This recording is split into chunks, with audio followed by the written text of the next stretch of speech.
He said it's almost easier than it is to pitch in a minor league game where you have the one guy heckling you. Yeah. Does it become white noise or? Yes, I would agree with that. Yeah.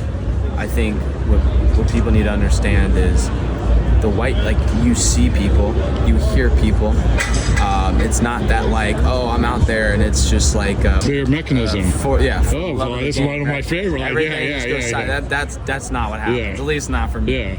But what happens is when I'm in the right mindset, it has a white noise feel. Mm-hmm. Like, I hear the crowd, I see the people, but I'm not singularly focused mm-hmm. on the sound or a person. Mm-hmm. And as soon as that thought comes into your mind of, oh, what are they saying?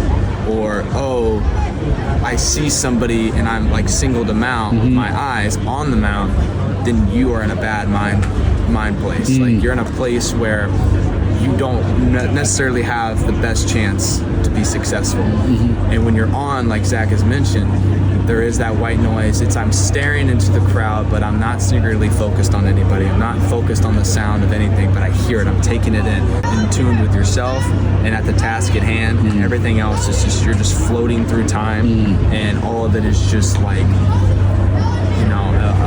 just a mental background. Yeah. It's not the painting that I'm staring at into detail. It's just being in art gallery with so many paintings, and there's not one I'm focused on.